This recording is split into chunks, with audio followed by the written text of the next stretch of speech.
श्री स्वामी समर्थ. नमस्कार मंडळी, तुम्हा सगळ्यांचं स्वागत आहे माझ्या या यूट्यूब चॅनलमध्ये. तर आता सगळ्या सणांची लगबग चालू झालेली आहे. आता लवकरच गणपती बाप्पांचं आगमनसुद्धा होणार आहे आणि गणपती बाप्पांच्या एक दिवस येत असते ते म्हणजे हरतालिका व्रत. हे व्रत आपल्या सगळ्यांनाच माहीत आहे की आपल्या जीवनामध्ये किती महत्त्वाचं हे व्रत आहे. प्रत्येक सौभाग्यवती महिलेसाठी हे व्रत अतिशय महत्त्वाचं आहे. कारण की साक्षात पार्वती मातेने हे व्रत केलं होतं. त्यामुळे आपण सगळेच या व्रताची महत्त्व ऐकून तर असालच की हे व्रत किती महत्त्वाचं आहे ते. पार्वती मातेने हे व्रत भगवान भोलेनाथांसाठी जर केलं असेल तर हे व्रत किती कठीण असेल आणि किती नियम असतील हे आपल्याला सगळ्यांना हे जाणून घेणं खूप महत्त्वाचं आहे. तर बघूया पुढे की हरतालिका व्रताचे काही तर मित्रांनो, यावर्षी हरतालिका व्रत हे आपल्याला 26 ऑगस्ट 2025 रोजी वार आहे मंगळवार. या दिवशी हे व्रत करायचं आहे आणि त्या व्रताचा उपवास जो आहे तो आपल्याला 27 तारखेला वार आहे बुधवार या दिवशी तो सोडायचा आहे. गणपती बाप्पांचं विराजमान आपल्या घरात झाल्यानंतर हा उपवास सोडायचा असतो. तर चला बघूया आता या व्रताचे काय नियम आहेत आणि कोणते नियम पाळायचे आहेत. अगदी तुम्हाला सगळेच नियम जर पाळायला जमणार नसतील तर त्यातले जास्तीत जास्त नियम पाळायचा तुम्ही प्रयत्न नक्की करा. हरतालिका व्रत हे दरवर्षी भाद्रपद महिन्याच्या शुक्ल पक्षातील तृतीयेला ठेवले जाते. विवाहित महिला असतील किंवा अविवाहित मुली असतील ते हे व्रत करत असतात. धार्मिक मान्यतेनुसार विवाहित स्त्रिया आपल्या पतीच्या दीर्घायुष्यासाठी आणि आपल्या अखंड सौभाग्यासाठी हे व्रत करत असतात. तर अविवाहित मुलीही आपल्या जीवनामध्ये चांगला जोडीदार मिळावा, आपल्याला चांगला जीवनसाथी मिळावा यासाठी हे व्रत करत असतात. तर या हरतालिकेचे काही नियम आहेत ते आपल्याला अगदी काटेकोरपणे पाळायचे असतात. तर पहिला नियम आहे तो अतिशय अवघड नियम आहे आणि खूप महत्त्वाचा नियम आहे. तो असा की एकदा का हरतालिका व्रत आपण पाळायला सुरुवात केली की ते व्रत जे आहे ते आयुष्यभरासाठी आपल्याला पाळावं लागत असतं. तुम्ही जर आजारी पडला असाल किंवा काही कारणास्तव तुम्हाला ते व्रत पूर्ण करता आलं नाही एखाद्या हरतालिका दिवशी, तर तुम्हाला तुमच्या नवऱ्याकडून किंवा दुसऱ्या एखाद्या स्त्रीकडून ते व्रत तुम्हाला पूर्ण करून घ्यायचं आहे. जर का तुमचं हरतालिका व्रत तुम्ही सोडून दिलं एखाद्या हरतालिका दिवशी तर तुम्हाला पुढच्या वर्षी ते पकडता येऊ शकत नाही. एकदा का हरतालिका व्रत तुम्ही सोडलं तर तुम्हाला ते परत कधीच पकडता येत नाही. त्यामुळे मित्रांनो, हरतालिका व्रत सोडण्याच्या अगोदर तुम्ही हा विचार नक्की करा की तुम्हाला ते परत पकडता येणार नाही किंवा हरतालिका उपवास तुम्हाला परत करता येणार नाही. त्यामुळे मित्रांनो, तुम्हाला शक्यतो हरतालिका व्रत हे सोडायचं नाही. तर काही अडचण आल्यास तुम्हाला ते दुसऱ्याकडून करून घ्यायचं आहे. नियम दुसरा म्हणजे हरतालिका जे व्रत आहे ते निर्जला राहून केलं जातं. अगदी कठोर नियमांचं पालन करून या दिवशी माता पार्वतीने भगवान भोलेनाथांसाठी हिमालय पर्वतावरती हे व्रत केलं होतं. अगदी पाण्याचा थेंबसुद्धा न घेता माता पार्वतीने हे व्रत केलं होतं. पण आपल्याला जर एवढं कठीण व्रत करणं शक्य नसेल, आपल्या तब्येतीला झेपत नसेल, तर आपण किमान उपवासाचे जे पदार्थ आहेत, फलाहार असेल तो खाऊन, हे पदार्थ खाऊन आपल्याला हे व्रत करायचं आहे. पण हरतालिका दिवशी व्रत हे म्हणजेच उपवास आपल्याला नक्की करायचाच आहे. तिसरा नियम म्हणजे हरतालिकेच्या उपवासाचा आपल्याला त्रास होऊ नये म्हणून आपण या दिवशी पपई, सफरचंद, डाळिंब, पेरू, केळी असे फळं वगैरे आपण सेवन करू शकतो. त्यानंतर फळांचे रस जे असतील, जे पदार्थाचे उपवासात वापरले जातात ते सगळे पदार्थ आपण खाऊ शकतो आणि त्यामुळे आपली तब्येतसुद्धा चांगली राहू शकते. कारण की तिसरा असा नियम आहे की आपल्याला या दिवशी जागरण करायचं असतं. माता पार्वतीने सुद्धा या दिवशी रात्रभर जागरण केलं होतं. आपल्याला रात्रभर जागरण करणं शक्य नसेल तर किमान 12 ते 1 वाजेपर्यंत या दिवशी आपल्याला जागरण करायचं आहे. त्यानंतर आपल्याला हरतालिकेच्या व्रताची सुरुवात करताना आपल्याला वाळू आणायची आहे आणि वाळूपासून आपल्याला भगवान शंकर आणि माता पार्वती यांच्या 2 मूर्त्या स्थापन करायच्या आहेत. भगवान शंकर यांची पिंड वाळूपासून तयार करायची आहे. बाजूला गणपती बाप्पासुद्धा करायचे आहेत, माता पार्वती करायची आहे आणि अशी स्थापना आपल्याला वाळूपासून तयार करायची होती. कारण की माता पार्वतीने सुद्धा वाळूपासूनच हे सगळं बनवलेलं होतं आणि तुम्हालासुद्धा वाळूपासूनच हे सगळं बनवायचं आहे. आजकाल मार्केटमध्ये मूर्ती अवेलेबल भेटतात. जर तुम्हाला वाळू भेटणार असेल तर तुमच्यासाठी ते खूप चांगलं आहे. तुम्ही वाळूने बनवण्याचा प्रयत्न करा आणि त्यावरती तुम्ही मनोभावे भगवान शिव यांची मूर्ती स्थापन करून, पिंड स्थापन करून तुम्हाला त्यावरती पूजा करायची आहे. त्यानंतर नियम 5वा आहे म्हणजे हरतालिकेची कथा ही तुम्हाला वाचायचीच आहे. कोणतंही व्रत हे कथेशिवाय अपूर्ण आहे. त्यामुळे हरतालिकेच्या या पूजेमध्ये तुम्हाला जे आहे ते ही कथा माता पार्वतीची जी कथा आहे ती तुम्हाला वाचायची, हरतालिकेची आरती तुम्हाला करायची आहे आणि मनोभावे पूजा तुम्हाला करायची आहे. दिवसभर भगवान भोलेनाथांचं नामस्मरण करायचं आहे. या दिवशी शिवलीलामृत पुस्तकसुद्धा वाचणं हे खूप फायद्याचं ठरू शकतं. संपूर्ण पुस्तक वाचणं तुम्हाला शक्य नसेल तर त्यातला जो 15वा किंवा 14वा अध्याय तुम्ही दोन्हीपैकी कोणताही एक अध्याय तुम्ही वाचू शकता.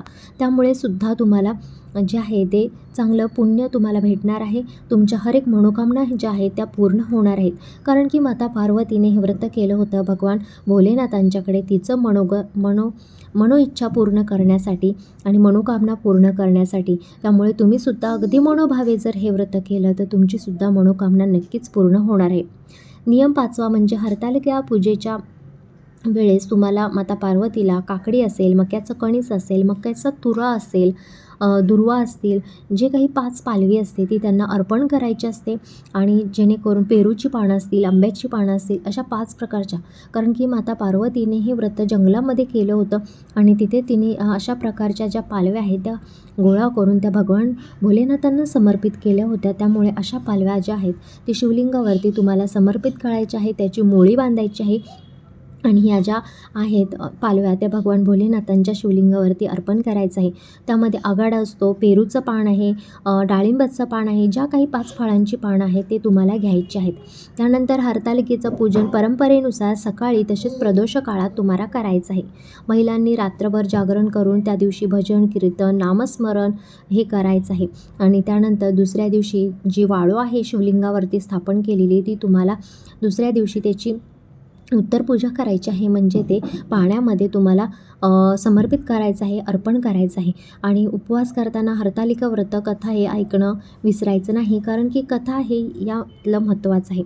त्यानंतर 7वा असा नियम आहे की जो हा 16 शृंगाराचा जो उत्सव असतो यामध्ये महिलांनीसुद्धा व्यवस्थित शृंगार करून या पूजेमध्ये बसायचं आहे. आपण सौभाग्यवती आहात त्यामुळे आपण व्यवस्थित साडी, गजरा, फुले, आपलं शोभालंकार घालून या पूजेमध्ये बसायचं आहे. आणि अशा पद्धतीने आपण ही पूजा करायची आहे अगदी मनोभावे. आणि माता पार्वतीलासुद्धा 16 शृंगाराचं जे सामान आहे ते सगळं तुमच्या यथाशक्ती तिला द्यायचं आहे. म्हणजे त्यामध्ये टिकल्याचं पॉकेट असेल, बांगड्या असतील, मंगळसूत्र असेल, ओटी असेल, असं साहित्य माता पार्वतीची काना, नारळ आणि ओटी तुम्हाला भरायची आहे. आणि त्यामुळे असं जे आहे ते काही नियम आहेत ते तुम्हाला अगदी पाळायचेच असतात. आणि त्यानंतर तुम्हाला ही पूजा चालू करताना भगवान गणेशाचं सर्वप्रथम तुम्हाला पूजन करायचं आहे आणि मगच पूजा तुम्हाला चालू करायची आहे.